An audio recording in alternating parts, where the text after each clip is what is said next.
Okey. Baik. Seperti biasa, kalau ada soalan nak tanya, boleh bertanya semasa penerangan. Kalau kamu mana-mana yang tak faham, boleh terus bertanya dan cikgu akan terus menjawab. Okey? Baik. Sediaan menyambut pemasyhuran kemerdekaan negara. Bab ini tentang detik-detik, saat-saat di mana negara kita nak merdeka pada tarikh 31 Ogos tu. Okey. So dalam tempoh sebulan apa yang telah dilakukan oleh kerajaan untuk menyambut kemerdekaan ni? Dia punya suasana kegembiraan tu telah pun bermula. Mana pula pen aku ni? Oh, di sini. Okey. Baik. Jadi kalau kita lihat di sini, untuk menyambut kemerdekaan, maka telah dibuat beberapa jawatan kuasa persediaan seperti jawatan kuasa persediaan fizikal dan juga sambutan. Turut diatur ialah upacara sambutan kemerdekaan. Okey. Namun begitu, tumpuan tumpuan acara itu adalah dilakukan di Padang Kelab Selangor dan juga di Stadium Merdeka. Ini kalau dalam bahasa Malaysia dalam subjek bahasa Malaysia dipanggil apa? Latar tempat. Wah, betul Latar tempat. Latar tempat bab ini di mana? Di Padang Kelab Selangor dan juga Stadium Merdeka. Latar tempat. Jadi bermula pada bulan Julai, 8 Julai 1997, Tunku Abdul Rahman selaku Ketua Menteri Persekutuan Tanah Melayu telah berucap dalam Radio Malaya menyeru rakyat meraihkan Hari Kemerdekaan dengan meriah supaya kekal dalam sejarah negara. Dan pada 3 Ogos 1957, jam 7.33 pagi, Datuk Anwar Razak Hussein memaklumkan rakyat menerusi Radio Malaya tentang atur cara sambutan kemerdekaan terutama pada tarikh 31 Ogos 1957. Baik. So daripada situ bermulalah jawatan kuasa persediaan fizikal. Di mana kalau kita lihat, kenapa perlu dibuat jawatan kuasa persediaan fizikal, cikgu? Kenapa kita perlu buat satu jawatan kuasa untuk bersedia bagi menyambut kemerdekaan, tetapi persediaan secara fizikal? Untuk apa? Sebenarnya untuk penonjolan identiti negara. Ini maksudnya. Maksudnya, nak merdeka, kita kena tunjukkanlah bahawa kita ni merdeka dengan menonjolkan identiti negara kita yang merdeka. Jadi, persediaan ini dimulakan termasuklah pembinaan sebuah stadium untuk meraihkan kemerdekaan dan sebuah istana untuk yang di-Pertuan Agong. So ada dua bangunan yang dibina, stadium dan juga istana. So stadium tu stadium apa? Stadium Merdeka. Stadium Merdeka. So nak dibuat stadium dan juga istana. Kemudian Tunku Abdul Rahman juga mencadangkan sebuah lagu rasmi kebangsaan dicipta bagi diperdengarkan semasa upacara perisytiharan kemerdekaan pada 31 Ogos 1957 tu. Jadi, telah ditubuhkan lagi sebuah jawatan kuasa pemilihan lagu kebangsaan. Ada lagi jawatan kuasa. Jawatan kuasa pemilihan lagu kebangsaan dibentuk dengan dipengerusikan oleh Tunku Abdul Rahman sendiri dan dibantu oleh Encik Yaakob Abdul Latif, pengarah Jabatan Penerangan. Lalu, lagu Negaraku dicipta sebagai lagu kebangsaan dan lagu ini berasal daripada lagu Terang Bulan, iaitu lagu Negeri Perak yang liriknya ditulis oleh Saiful Bahari. Jadi kamu kena ingat, lagu Negaraku sebenarnya adalah lagu yang diambil daripada lagu Negeri Perak, iaitu lagu Negeri Perak sebenarnya, dan lagu itu juga berasal daripada lagu Terang Bulan. Dan lagu ini kamu boleh tengok kat YouTube. Lagu Terang Bulan macam mana? Dia macam ni. Terang bulan terang bulan dikali. Nak dengar lagi? Buaya timbul, katanya dah mati. Kau nak dengar sambung lagi? Kita dengar, sambung. Jangan percaya mulutnya lelaki. Jangan percaya mulut lelaki. Berani sumpah tapi takut mati. Itu lirik dia. Betul, itu lirik dia.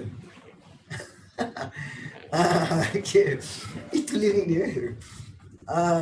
Kan. Itu back to 1940s punya lagu tau. 1940s punya lagu. Iya. So lagu tu lagu Terang Bulan. Kemudian jadi lagu Negeri Perak. Lagu Negeri Perak kalau tak cikgu kan.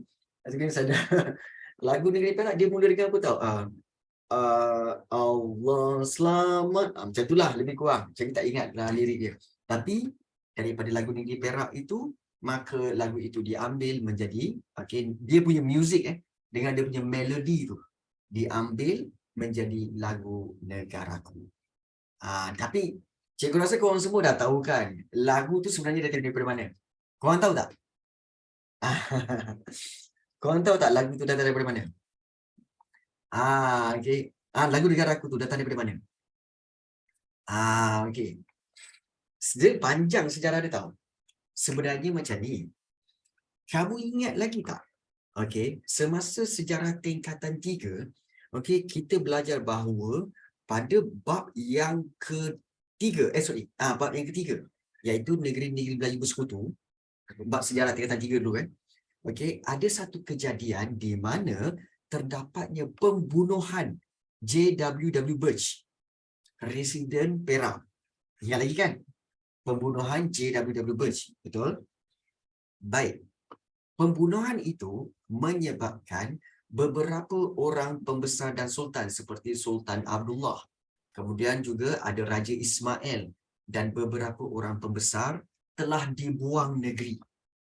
Diorang dibuang negeri ke Pulau Seychelles. Pulau Seychelles tu berhampiran dengan Afrika. Di sebelah je Afrika. Memang jauh dibuang negeri. Sultan Abdullah, dia hidup di sana dalam buangan, maknanya dibuang negeri ke sana dalam tak salah cikgu lebih daripada 10 tahun, 15 tahun macam itulah. Di sana, anak dia pun dia dibuang di sana dengan anak-anak dia ikut sekali tau. Jadi anak dia dengar lagu, dia pun dengar satu lagu kat situ. Sedap lagu tu. Jadi kemudian lagu itu pun anak dia belajar main piano, dengar lagu tu. Kemudian apabila mereka telah dibenarkan, Sultan Abdullah ni dibenarkan untuk balik semula ke negeri Perak, maka baginda pun balik ke negeri Perak. Bila balik ke negeri Perak, baginda kata apa? Better nak lagu ini, melodi ini jadi lagu negeri Perak. Jadi lagu negeri Perak. Sebenarnya apa yang dia dengar ialah lagu Terang Bulan. Jadi daripada situ, maka telah menjadi lagu negeri Perak. Dan daripada situ, Tunku Abdul Rahman pula dengar. Tunku Abdul Rahman kata, kita nak ambil lagu ini menjadi lagu negara. So itu sejarah dia. So kalau Sultan Abdullah tu tidak dibuang negeri, kan tak sampai ke Pulau Seychelles, mungkin lagu Negaraku kita lain kot. Lagu Negaraku kita lain. Jadi itulah sedikit asal usul lagu Negaraku itu, ya. Jadi itu kaitan dia. Baik. So lagu Negaraku telah pun dicipta. Kemudian kalau kita lihat takut. Mana tahu lagu negara kita hip hop? Jangan kau. Jangan kau. Baik. So tengok benda ni di sini kita tahu bahawa pada perenggan yang pertama ini diceritakan tentang pembinaan stadium dan juga istana, dan untuk perenggan yang kedua ini berkaitan dengan penciptaan lagu Negaraku. Baik. Kemudian untuk perenggan yang ketiga ni, kalau kita lihat, penggunaan bendera Persekutuan Tanah Melayu yang telah sedia ada akan dijadikan bendera kebangsaan, dan reka bentuk bendera ini dicipta oleh Muhammad Hamzah, iaitu seorang kaki tangan Jabatan Kerja Raya Negeri Johor. Jadi bendera persekutuan ini mula dikibarkan dengan rasminya pada 26 Mei 1950 di Istana Sultan Selangor. Ini sebenarnya bendera Persekutuan Tanah Melayu. Ya, Persekutuan Tanah Melayu 1948 tu. Okey, baik Hanan. Baik. Baik, satu yang kita tengok uniknya tentang bendera, okey, Persekutuan Tanah Melayu, ramai yang kata bahawa sebenarnya kenapa bendera Malaysia ni sama macam bendera Amerika, cikgu? Siapa yang tiru siapa? Tak ada. Dia tak ada kena-mengena, tak ada siapa tiru siapa pun sebenarnya, tak ada. Tetapi okey, kedua-dua bendera Amerika dan juga bendera Malaysia ni sebenarnya datang daripada asal usul yang sama, iaitu daripada kerajaan Turki Uthmaniyah dan juga ada pengaruh Johor Riau serta Sriwijaya. Ya. Ada pengaruh Sriwijaya, Johor Riau dan juga ada Turki Uthmaniyah. So, mungkin dia hampir sama tapi tidak serupa. Okey, dia tak ada kena-mengena. Dan kalau kita lihat lagi fokus kepada bendera tu sebenarnya, kalau kamu tengok betul-betul bendera tu, perasan tak bahawa dia punya bintang ni, kalau kira 1, 2, 3, 4, 5, 6, 7, 8, 9, 10, 11. Bintang dia 11 je. Jalur dia pun 11 sahaja. Siapa tahu kenapa dia 11? Siapa tahu kenapa dia 11? Ya, sebab apa? Sebab ada yang cuba memberi jawapan. Baik, sebab apa bendera kita jalurnya cuma 11, bintangnya 11? Okey. Ya, betul Hairun Sani. Okey, sebelum tahun 1963, bendera ini mewakili tanah Melayu mewakili tanah Melayu yang terdiri daripada 11 buah negeri, tiada wilayah persekutuan, tiada Sabah, tiada Sarawak. Sebab tiga-tiga ni belum masuk. Belum masuk lagi. Okey, tiga-tiga ini masuk ketika tahun 1963. Jadi sebab itu bintangnya pun 11. Tapi sekarang bila dah masuk, bintang itu berbujung 14 dan juga berjalur 14. Jadi itu perbezaan dia. Okey. Baik. Jadi itu berkaitan dengan bendera Malaysia. Jadi kalau kita lihat perenggan pertama tadi, Jawatan Kuasa Persediaan Fizikal telah cuba membina stadium dan juga istana, dan seterusnya tentang Jawatan Kuasa Pemilihan Lagu Kebangsaan telah menyarankan untuk mencipta satu lagu rasmi, dan kemudian seterusnya penggunaan bendera Persekutuan Tanah Melayu yang telah direka bentuk oleh Muhammad Hamzah, iaitu kaki tangan Jabatan Kerja Raya Negeri Johor. Baik. Kemudian penggunaan jata negara diperkenankan oleh Raja-Raja Melayu pada 30 Mei 1957. Baik, diperkenankan ni maknanya dipersetujui oleh Raja-Raja Melayu. Raja-Raja Melayu. Ini jata negara merujuk kepada kerajaan negara kita. Dan kemudian seterusnya Kementerian Pertanian pula meninjau pendapat rakyat untuk menentukan bunga yang sesuai sebagai bunga kebangsaan, maka bunga raya dipilih oleh Tunku Abdul Rahman sebagai bunga kebangsaan. Jadi bunga raya. Kenapa bunga raya? Kerana bunga raya paling banyak ditanam di seluruh tanah Melayu. Mudah diperolehi dan bunga dia sangat besar. Bunga dia besar, bunga raya. Jadi sebab itu dipanggil, dijadikan bunga kebangsaan. Okey. Baik. Kalau kita lihat di sini, Tunku Abdul Rahman secara tidak langsung telah terlibat dalam pemilihan lagu, lagu rasmi kebangsaan dan juga pemilihan bunga kebangsaan. Jadi Tunku Abdul Rahman telah kita kata terlibat dalam pemilihan bunga kebangsaan dan juga lagu kebangsaan. Okey. Baik. Korang tahu kan Tunku Abdul Rahman tu sebenarnya dia keturunan raja, tahu kan? Korang tahu kan Tunku Abdul Rahman tu keturunan raja? Raja mana? Siapa tahu? Tunku Abdul Rahman. Tak tahu dia tak tahu. Okey, cikgu bagi tahu. Sebenarnya Tunku Abdul Rahman ni sebenarnya adalah anak raja, okey, ataupun anak kepada Sultan Kedah. Sultan Kedah tu waktu itu iaitu Sultan Abdul Hamid Halim Shah. Okey, anak dia ialah Tunku Abdul Rahman. Anak dia Tunku Abdul Rahman. Tapi kenapa tak jadi sultan? Sebab anak dia ramai. Anaknya ramai. Jadi salah seorang tu ialah Tunku Abdul Rahman lah. Jadi yang menggantikan tempat bapa dia adalah adik-beradik dia. Ya, betul. So dia sebenarnya anak Sultan Kedah. Baik. Kita lihat, okey, selain daripada jawatan kuasa persediaan fizikal, satu lagi jawatan kuasa ialah jawatan kuasa sambutan. Okey, jawatan kuasa ini, okey, sambutan, celebration. So, apakah fungsi dia? Okey, fungsi dia untuk memeriahkan sambutan pada peringkat ibu kota dan juga peringkat negeri. Jadi, bangunan di sekitar bandar, jalan raya, padang kelab Selangor, dihiasi lampu.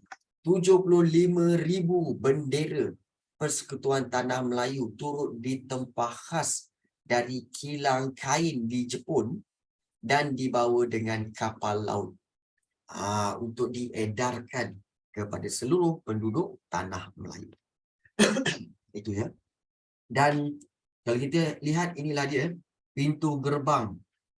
Okay, pintu-pintu gerbang dibina dan dihiasi dengan sinaran lampu yang berwarna-warni. Kan? Nampak tak? Pintu gerbang. Okay. Kedah Fish Merchants Association. Okay. Persatuan pedagang-pedagang ikan Kedah. Ni di Kedah. Kemudian di bawah ini, okay, iaitu okay, di kalau saatnya ini di Kuala Lumpur, ini di Padang Kelab Selangor. Meriah dengan lampu yang berwarna-warni. Sayangnya kita nampak black and white je. Kita nampak black and white je. Sorry lah sebab gambar lama. Kan? Gambar lama. Jadi kita nampak hitam dan putih je. Tak mana warna-warninya tak nampak. Okay? Tapi orang dulu-dulu dia tengok warna-warni lah. Orang dulu-dulu dia masa ni dia ada, dia tengok warna-warni lah kan. Okay. Baik. Dan pakaian seragam menteri yang akan digunakan pada Hari Merdeka juga telah ditempah. Pakaian seragam. Jadi, menteri dan pegawai tinggi kerajaan. Ini jawatan kuasa sambutan. Menteri dan pegawai tinggi kerajaan disediakan pakaian khas ilham Tunku Abdul Rahman sendiri, iaitu sejenis pakaian dari negeri Kedah, iaitu baju muskat.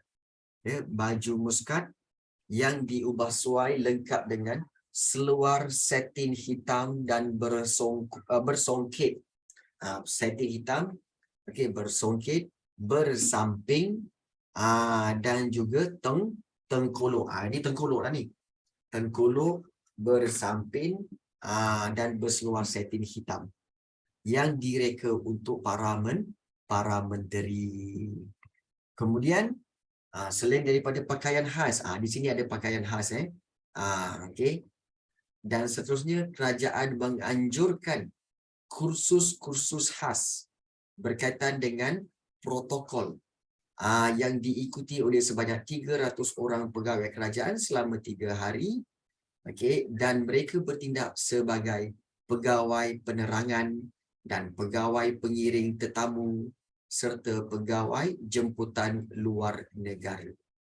Maknanya di sini, kerajaan pada waktu itu buat kursus khas, ajar cara-cara bagaimana untuk menyambut tetamu yang datang, especially daripada negara-negara luar. Ada daripada England kebanyakannya, pegawai-pegawai daripada England, okay, even daripada pembesar-pembesar England. Jadi mereka kena belajar cara-cara untuk menyambut kedatangan mereka. Jadi kerajaan siap buat kursus lagi selama 3 hari kepada 300 orang pegawai untuk belajar how to kita kata sebagai how to serve ataupun juga how to manage them, ataupun juga bagaimana untuk bertentang dan juga bertentang mata dengan mereka dan juga menguruskan mereka. Diberikan kursus kau. Okey. Jadi selain daripada itu, betul-betul celebrate besar-besaran ni. Selain itu, semua pegawai dan kaki tangan kerajaan diberikan gaji seminggu lebih awal untuk memberikan peluang menyambut kemerdekaan. Jadi, sambutan kemerdekaan dinantikan oleh rakyat sehinggakan semua tiket kereta api Tanah Melayu, tiket kereta api di pantai timur, iaitu daripada negeri Kelantan, daripada Terengganu, daripada Pahang, habis ditempah. Begitu juga dengan tiket bas. Jadi, kalau kita lihat, semua pihak pada peringkat pusat maupun negeri memberikan kerjasama dan mereka bersatu hati untuk menjayakan Hari Merdeka itu. Excited. Semua orang excited nak celebrate. Cikgu meremang berupa cikgu ya, bila membayangkan bagaimana excitednya orang Tanah Melayu nak celebrate Merdeka. Kan?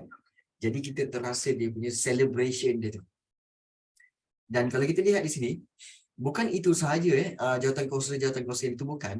Okey, bagi memastikan sambutan kemerdekaan negara berjalan dengan lancar, ada juga jawatan kuasa lain yang diwujudkan seperti Jawatan Kuasa Pusat Perayaan Merdeka, okey, yang dipengerusikan oleh Tunku Abdul Rahman, Jawatan Kuasa Kerja Pusat Merdeka, okey, diketuai oleh Datuk Abdul Razak Husin, Jawatan Kuasa Perayaan Ibu Kota Persekutuan, dipengerusikan oleh H.S. Lee, dan Jawatan Kuasa Derma Perayaan Kemerdekaan ditubuhkan bagi mengutip derma membantu perbelanjaan sambutan merdeka.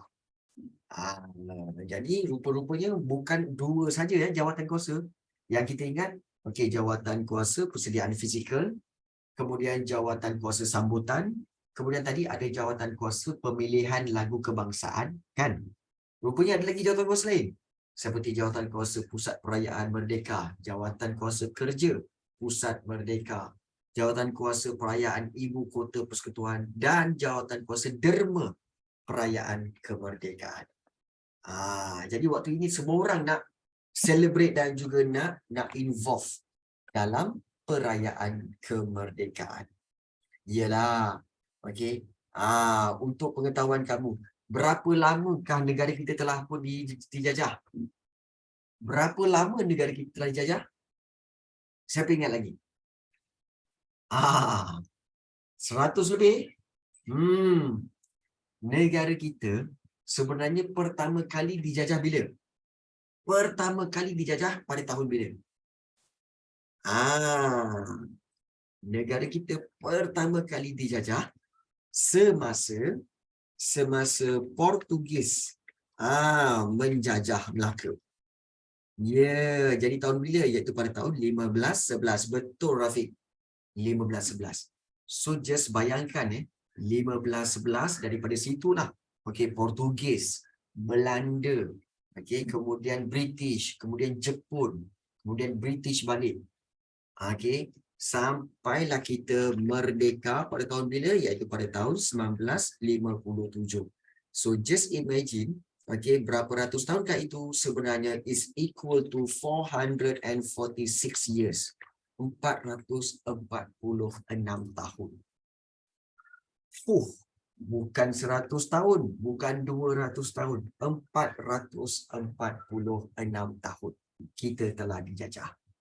Jadi bila once kita dapat kemerdekaan, kita nak celebrate betul-betul. Kita nak celebrate betul-betul.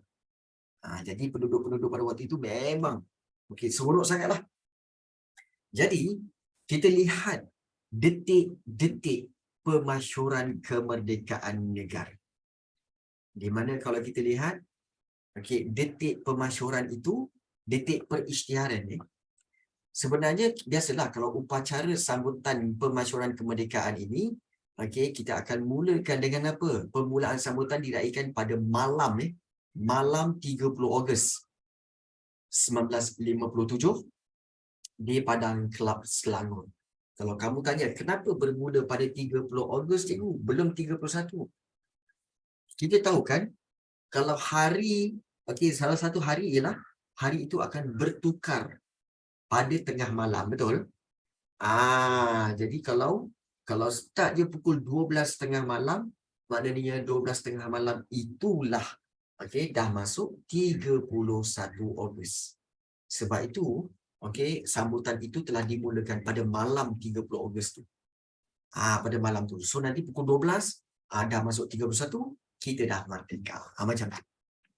Jadi menjelang tengah malam 30 Ogos 1957, jalan sekitar bandar Kuala Lumpur dipenuhi dengan kenderaan. Jalan memang sesak dengan kereta, bas, beca, basikal dan macam-macam lagi. Dan kalau kita lihat, suasana malam penuh meriah, diterangi lampu hiasan dan kedai dibuka hingga larut malam. Dan kalau kita lihat, inilah dia. Kalau kita lihat saat-saatnya di mana, kalau disusun, disusun atur waktunya, pukul 10 malam, wakil Parti Perikatan dari Persekutuan Tanah Melayu dan Singapura berpakaian baju Melayu hitam diketuai oleh Sardun Jubir mengambil tempat duduk di Padang Kelab Selangor itu. Baik. Kemudian 10:30 malam. Kalau kita lihat 10:30 malam, setengah jam kemudian sebanyak 300 orang pemuda membentuk perbarisan kehormat mengambil tempat di tengah padang menghadap Jalan Raja, iaitu menghadap Menara Jam. Menara Jam mana ni Menara Jam ni. Ni Menara Jam yang ada sampai sekarang sampai sekarang ada, iaitu di bangunan Sultan Abdul Samad. Siapa Sardun Jubir ni, cikgu? Baik, Sardun Jubir ni adalah salah seorang pembesar dan juga salah seorang orang kuat dalam Parti Perikatan. Dan beliau telah dilantik sebagai salah seorang menteri juga apabila apabila Persekutuan Tanah Melayu telah ditubuhkan, beliau salah seorang daripada menteri juga sebenarnya. Baik. So perbarisan ini diketuai oleh Ismail Bonta di sini. Dan pada pukul 11:58 malam. Ya betul, sekarang ini Padang Kelab Selangor.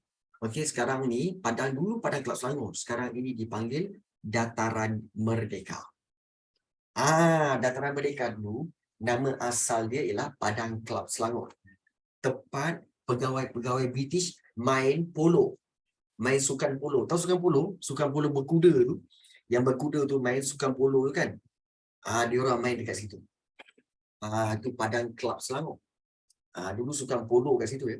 Sekarang telah ditukar menjadi Dataran Merdeka. Baik.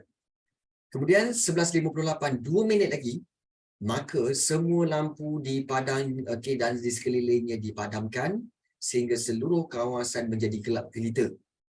Dan tepat pukul 12:30 malam, lampu dipasang semula apabila jam besar berbunyi menandakan detik 12:30 malam dan diikuti dengan laungan Merdeka oleh orang ramai. Kemudian Tunku Abdul Rahman dibawa ke hadapan pentas menghadap ketiga-tiga tiang bendera tu. Ketiga-tiga tiang bendera ada bendera Union Jack dan juga ada satu lagi kosong. So pada waktu inilah bendera Union Jack itu diturunkan. Dan kemudian bendera Persekutuan Tanah Melayu pun dinaikkan. Ini bila? pada pukul 12.30 malam itu. Kalau kita lihat, bendera Union Jack mula diturunkan oleh Tahir Abdul Majid dengan diiringi lagu God Save the Queen. Macam lagu dia. Oh, dia lagu macam orkestra sikit. God Save. Itulah something like that lah. Kan? Bukan lagu kita. Baik. Jadi, so semasa Union Jack tu diturunkan, diiringi lagu God Save the Queen, dimainkan sebagai tanda berakhirnya pentadbiran British di tanah Melayu. So, bendera Union Jack pun diturunkan dan disambut dengan tepukan dan laungan Merdeka. Merdeka.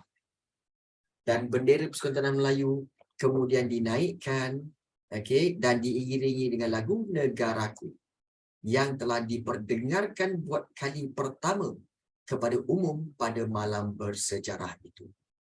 Jadi sorakan Merdeka dilaungkan sebanyak 7 kali. Tunku Abdul Rahman memberikan tabik hormat semasa bendera Persekutuan Tanah Melayu dinaikkan. Satu soalan. Kenapa 7? Kenapa Merdeka disebut sebanyak 7 kali? Why? Siapa boleh jawab? Kenapa 7? Merdeka, Merdeka, Merdeka 3, Merdeka 4, Merdeka 5, Merdeka 6 dan Merdeka 7. Kenapa 7? Kenapa tak 8? Kenapa tak 6? Kenapa tak 10? Kenapa 7? Sebab ejaan dia ada 7 huruf, Merdeka. M-E-R-D-E-K-A. Bagus teori kau, kan? Bagus teori kau. Okey. Siapa tahu kenapa Merdeka tu dilaungkan 7 kali? Anyone? Saja kita nak main-main konspirasi ni. Cepat. Sebab apa? Okey. 7 kali tu, sebab ada yang jawab, sebab 7 kali tu apa? Okey. Tak ada yang boleh jawab. Kenapa 7 kali? Ya, Felicia Azhara. Apa jawapan dia? Kenapa 7 kali? Yang lain tak tahu. Tak tahu, Entahlah. Kau ni kan suka kau, Felicia Azhara. Okey. Baik. Kenapa 7? Baik. 7 ni sebenarnya mewakili sempurna, komplit, lengkap. Sebab apa? Sebab di bumi kita ni, dunia ada apa? Dunia ada 7 benua, 7 lautan, 7 lapisan bumi, 7 lapisan langit, 7 hari seminggu. So 7 adalah perfect number. Perfect. Itu sebenarnya. Memang betul. Itu sebenarnya. It's a perfect number. So 7. Sebab itu dilengkapkan 7. Jadi ini perkara-perkara yang sebab itu kalau kamu tengok World Cup, pemain-pemain bola, pemain-pemain bola sepak, diorang yang power, dia akan pakai nombor 7. Cristiano Ronaldo pakai 7. Kemudian juga Eric Cantona, the legend yang Manchester United punya legend, Eric Cantona pakai nombor 7. Juga Pele, pemain Brazil, Pele pun nombor 7. So 7 tu ialah perfect number. Maknanya macam perfect player lah, gitu. So sebab tu 7. So dan itu antara kita kata antara perkara-perkara kecil. Baru tahu kan? Dia baru tahu. Dan kalau kamu pergi mana-mana, satu lagi yang cikgu nak kongsi dengan kamu, kamu pergi mana-mana kedai, kamu suka pergi shopping mall, kan? Shopping mall sana lah, Sunway, Sun Pyramid lah. Pergi mana-mana shopping mall, kamu akan nampak kedai jam. Betul? Kamu akan nampak kedai jam, Dan kalau kamu nampak kedai jam, kalau biasanya dekat iklan dia, dia ada jam, dia bukan pakai jam nombor, dia akan pakai jam bulat yang ada jam jarum tu. Kalau korang perasan, okey, jarum-jarum jam itu, dia mesti tunjuk macam ni. Dia mesti tunjuk macam ni. Dia tak ada, okey, satu macam ni ke, atau satu macam ni ke, atau dua-dua macam ni ke, tak. Dia mesti tunjuk macam ni.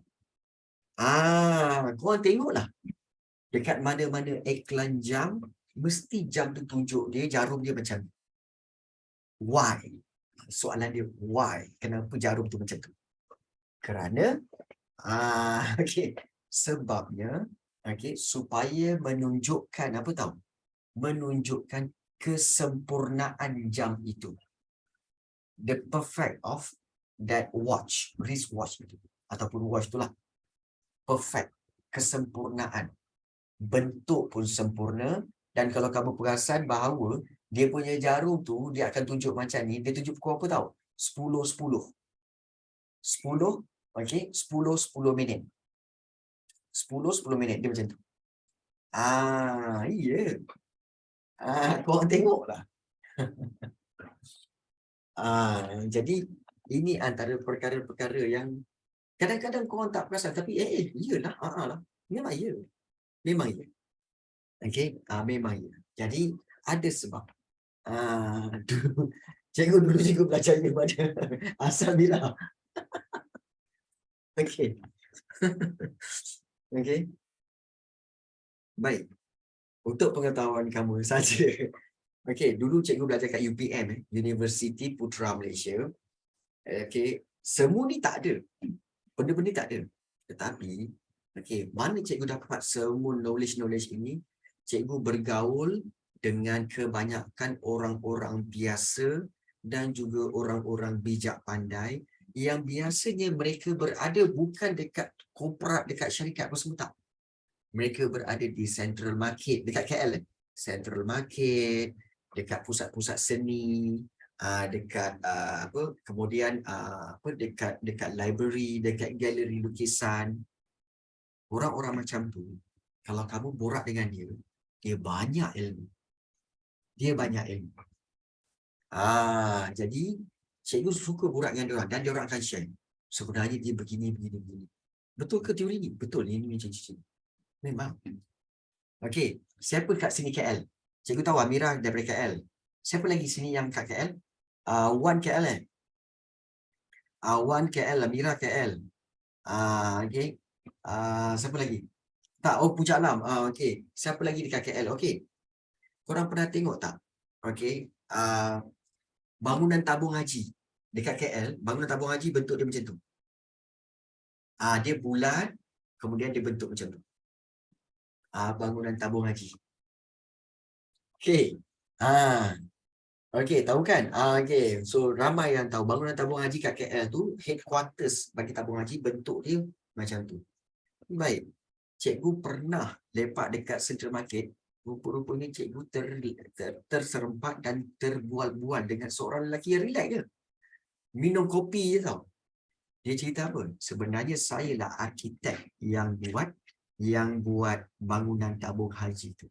Saya yang design tabung haji tu punya bangunan. Lepas tu cikgu tanyalah kan. Okey, itu bangunan tu tahun 70-an tau. Cikgu tanya dia. Okey, bang, kalau betul, sebenarnya kenapa unik sangat bentuk dia tu bang? Dia sebenarnya melambangkan apa? Dia kata apa? Sebenarnya masa tu, aku baru lepas cerai. Jadi aku terbayang. Okey, terbayang isi aku rindu isi aku. Jadi aku bentukkan dia seperti bentuk badan seorang perempuan. Jadi dia bentuk macam tu. Cikgu cakap, serius lah. Serius bang? Serius betul. Memanglah dia kata. Dia cakap macam tu. So bentuk tu ibarat pinggang perempuan macam tu kan? Ya. Ya. Jadi itu yang dia ceritakan kepada cikgu. Jadi cikgu cakap macam okey. So korang kena bergaul rajin-rajin mulut untuk berbual dengan sesiapa saja. Tukang sapu sampah ke, okey, tukang stor ke, mak rempit ke apa. Bergaul dengan semua, berbual-bual. Kamu akan dapat banyak pengetahuan. Okay. Tapi banyak juga yang tak boleh pakai. So yang tak boleh pakai tu buang lah kan. Yang knowledge itu korang boleh ambil. Okay. Jangan, bukannya semua boleh pakai kan. Tapi ada setengah dia boleh pakai. Social anxiety Okay. Ada ke kat sini social anxiety? Apa dah social anxiety? Kan? Baik. Tak apa. Okay. So, kalau kita lihat kat sini, okey, 12:30 malam, okey, dah naik bendera. Kemudian dah juga Tunku Abdul Rahman, okey, okey, memberikan tabik hormat dan menyampaikan, okey, 7 kali sebut merdeka. Kemudian pukul 12:10 tengah malam, Tunku Abdul Rahman ini, kalau kita lihat kegembiraan Tunku Abdul Rahman menerima tabik hormat dan memeriksa perbarisan perwakilan negeri. Setiap negeri hantar wakil untuk berbaris. Beliau kemudiannya mengambil tempat di atas pentas. Okay, kemudian pasukan pemuda perikatan seramai 24 orang yang diketuai oleh Abdul Majid Osman tampil membawa bawa dulang berisi rantai emas yang tergantung padanya sebutir pingat emas. Maknanya ada rantai emas, kemudian ada pingat emas kat tengah-tengah tu, dekat rantai tu. Pingat itu ada ukir peta semenanjung tanah Melayu serta gambar Tunku Abdul Rahman dalam peta tu. Dalam peta tu, dalam pingat tu, okey, ada gambar Tunku Abdul Rahman dan juga ada gambar semenanjung tanah Melayu, dan di tepi bulatan peta itu ditulis bapa kemerdekaan tanah air. So daripada situlah bermulanya gelaran Tunku Abdul Rahman sebagai bapa kemerdekaan. Okey. Dan inilah gelaran yang diberikan kepada Tunku Abdul Rahman. So rantai emas ini dikalungkan oleh Sadun Jubair ke leher Tunku Abdul Rahman, diikuti dengan laungan bapa kemerdekaan tanah air sebanyak 3 kali. Di situ. Yes. Okey, Tunku Abdul Rahman. Cikgu, kenapa 3 kali? Itu pun kau nak tanya. Okey. Baik, kenapa 3 kali? Okey. Sebabnya, dia orang tadi dah berteriak 7 kali. Sakit tekak pun. Yang ini 3 kali cukup lah. Kan? Nak teriak banyak kali kan sakit tekak. Tunggu besok. Besok nak teriak lagi. Besok nak jerit lagi dekat stadium. Simpan. Kau kan itu pun kau nak tanya.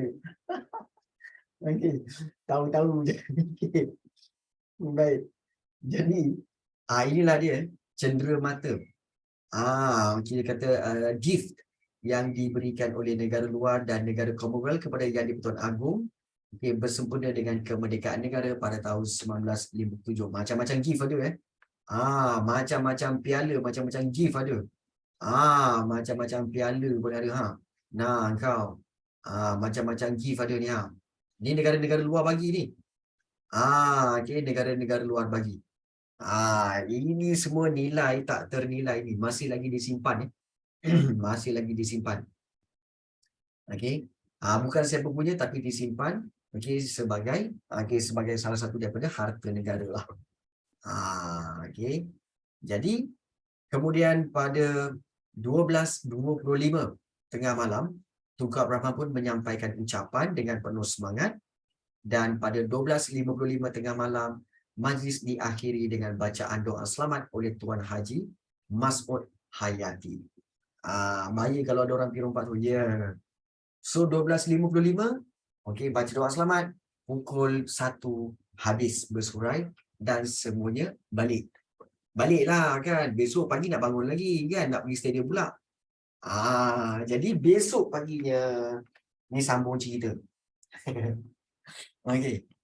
Sambung cerita peristiwa bersejarah di Stadium Merdeka.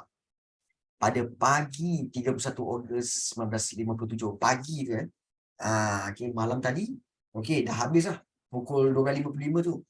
Kemudian masing-masing balik, tidur. Okey, besok bangun pagi, okey, di Stadium Merdeka. Tak jauh daripada Padang Kelab Selangor ni, tak jauh. Upacara sambutan kemerdekaan diadakan dengan gemilang. So ada perarakan barisan pasukan tentera, orang ramai, dianggarkan berjumlah 20,000 orang membanjiri stadium. Mereka datang seawal pukul 6 pagi. 6 pagi dah sampai ya. Pukul 1 pagi malam tadi baru habis. Okey, di Padang Kelab Selangor. Pukul 6 pagi dah sampai kat situ. Rasanya diorang tidur area di situ juga kot. Okey. Okey Adam. So, walaupun ini korang tahu pada pagi itu hujan turun pada awalnya. Tapi mereka ni tidak berganjak menantikan saat yang menggembirakan. So di atas pentas kelihatan adanya raja-raja Melayu dan juga wakil Queen Elizabeth yang kedua iaitu Duke of Gloucester, okey, serta beberapa pegawai tinggi British dipayungi oleh biduan dah, maknanya dipayungi oleh orang-orang yang memberi payung kepada pegawai-pegawai tinggi British inilah. Jadi mereka pun tunggu kat situ. Okey. Jadi kemudian Tunku Abdul Rahman pun tiba. Okey, pada pukul 8.15 pagi. Tunku Abdul Rahman tiba di perkarangan stadium disusuli dengan ketibaan Raja-Raja Melayu yang di-Pertuan Agong, Permaisuri serta Duke and Duchess of Gloucester. Kedengaran bunyi nafiri.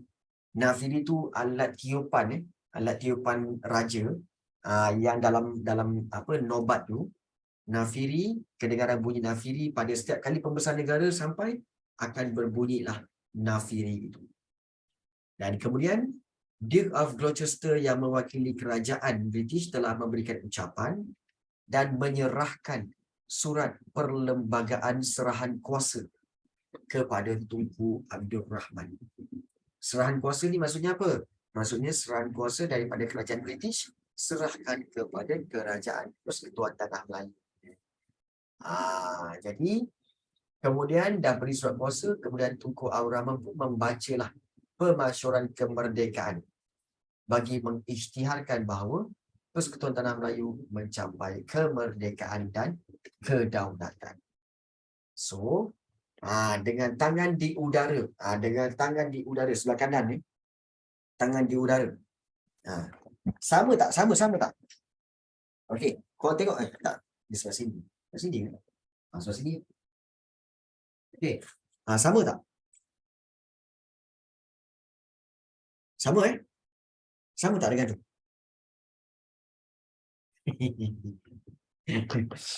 Rambut tak sama?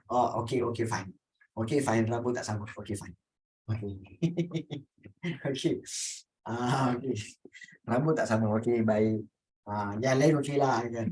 Okey. Baik. Baik. Korang janganlah pula ni serius sangat. Kita belajar juga, gurau-gurau juga kan. Tak adalah stres sangat Let. Baik.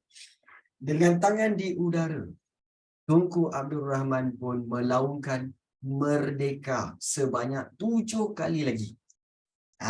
Cikgu dah bagi tahu kan kenapa 7 kali. 7 kali dengan gemanya dan disahut oleh para hadirin yang terdiri daripada pelbagai bangsa. Kemudian Cik Rafiq, lain macam kau ni. Baik. Kau ingat kau dapat makan lebih? Baik. Kemudian disusuli pula dengan laungan azan oleh Ustaz Hasan Az-Zahari yang sayup kedengaran menandakan rasa kesyukuran terhadap kemerdekaan negara kita. Dan kemudian majlis diteruskan dengan menaikkan bendera Persekutuan Tanah Melayu sambil diiringi lagu kebangsaan iaitu Negaraku. Dan kemudian sebanyak 101 das tembakan dilepaskan menandakan Persekutuan Tanah Melayu menjadi sebuah negara yang merdeka dan berdaulat. 101. Banyaknya, ya. Okey. Ini pun ramai yang bertanya, kenapa 101? Kenapa tak 100 je? Kenapa tak genapkan je? Okey. Baik, untuk pengetahuan kamu, okey, dalam kita kata dalam agama Islam, okey, sebaik-baik sesuatu itu kita tahu bahawa Tuhan suka yang ganjil. Tuhan suka yang ganjil. Jadi sebab itu 101 tu adalah nombor yang ganjil. Okey. Dan 101 itu adalah nombor apa? Boleh tak kita kata 101 itu adalah nombor prima? 101 nombor prima Okey, ataupun dipanggil nombor perdana. Betul? 101. Nombor perdana kan? Kalau dibahagikan dia takkan dapat, dia akan apa? Dia akan sentiasa akan ada baki dia, betul? Jadi okey, rasanya lah kan. Jadi ianya adalah mungkin itu yang menyebabkan ianya menjadi sempurna. Jadi inilah dia gambarannya. Okey, dan kalau kita tahu bahawa yang di belakang, okey, ini adalah okey barisan sultan-sultan. Okey, barisan sultan-sultan. Ini Tunku Abdul Rahman. Okey, dan ini siapa? Ini kalau korang tak kenal ni, memang korang ini kalau korang tak kenal ni memang susahlah korang. Siapa kenal? Ni siapa tu? Siapa tu? Yang sedang duduk tu. Ya, kenal. Sultan. Sultan mana tu? Sultan mana tu? Tapi dah lupa. Okey, baik. Ini cikgu bagi tahu. Ini cikgu bagi tahu. Inilah dia. Ya, betul Hairun Sani. Ini adalah Sultan dari Negeri Sembilan. Ini daripada Negeri Sembilan iaitu Tuanku Abdul Rahman. Yang ini Tunku Abdul Rahman. Yang ini Tuanku Abdul Rahman. Nama sama. Bezanya Perdana Menteri kita Tunku Abdul Rahman. Agung kita yang pertama, yang di-Pertuan Agong yang pertama, inilah dia, beliau ini atau baginda, iaitu Tuanku Abdul Rahman dari Negeri Sembilan. Dan ini yang patut kamu kenal sebab tiap-tiap hari korang tengok dia. Tiap-tiap hari korang tengok dia. Betul? Kan? Jadi kalau tak kenal tu memang tak patut. Hari-hari kau tengok muka dia. Kat mana tengok? Siapa tahu? Kat mana tengok muka dia? Pandai Farisha. Cepat kau ya. Bab ni kau cepat kau ya. Okay. Betul. Ya, betul. Dekat duit.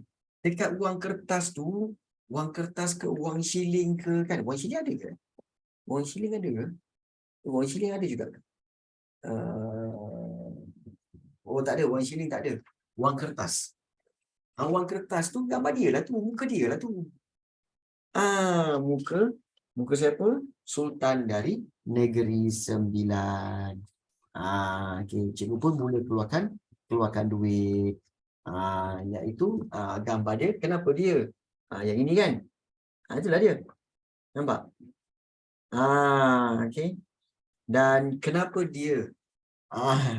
Selama ini kau ingat Najib? Apa dah kau ni Wan? Okay.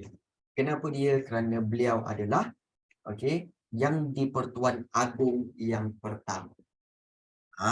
Agong yang pertama baginda Sultan Tuanku Abdul Rahman. Dia Agong yang pertama. Ya. Baik. Yang ini adalah Pesuruhjaya Tinggi British di Malaysia, di Tanah Melayu pada waktu itu, iaitu Sir Donald McGillivray. Yang ini. Yang ini adalah wakil daripada Queen Elizabeth. Jadi inilah dia orang-orang besar yang ada di Stadium Merdeka pada waktu itu. Baik. So inilah suasananya. Dan kalau kita lihat, inilah dia. Di mana semua. Ya, betul. Semua orang mesti dah meninggal, cikgu. Ya, semua orang dah meninggal dah. Waktu ini ya. Ya, betul. Dan kemudian kalau kita lihat, selepas saja habis di Stadium Merdeka pukul 8.15 pagi, pukul 11 pagi, satu majlis diadakan. Dr. Mahathir hidup lagi. Dr. Mahathir belum ada jawatan lagi. Waktu ini Dr. Mahathir masih lagi ada klinik di negeri Kedah. Dr. Mahathir kan dia ada klinik. Dia memang doktor. Dr. Mahathir itu memang doktor. Baik. istiadat mengangkat sumpah yang di Pertuan Agong diadakan di Balai Rong Seri, Istana Negara. Upacara ini kemudian disusuli dengan pelantikan jawatan Perdana Menteri, Ahli Jemaah Menteri, Hakim Besar serta Gubernur Pulau Pinang dan Melaka. So, dah mula lantikkan menteri-menteri. Dan juga yang di Pertuan Agong. Kalau kita lihat gambaran di atas tu, okey, ini adalah sultan-sultan. Ini sultan. Okey, kemudian juga di sini juga adalah sultan-sultan dan para pembesar. Okey, yang ini Tunku Abdul Rahman. Baik. So di sini kalau kita lihat, kalau tak salah cikgu, ini adalah sultan Negeri Sembilan dan ini adalah Sultan Selangor, iaitu Sultan Hishamuddin. Sultan Hishamuddin Alam Shah, Sultan Selangor. Okey. Jadi dah ada adat istiadat, okey, adat istiadat mengangkat sumpah. Kemudian ialah okey, lama kot sampailah pukul 1:30 tengah hari. 1:30 tengah hari dibuatlah makan majlis jamuan di residensi diadakan bagi mengucapkan selamat jalan kepada bekas Pesuruhjaya Tinggi British Sir Donald McGillivray. Dah habis makan, dah selesai, borak-borak apa semua.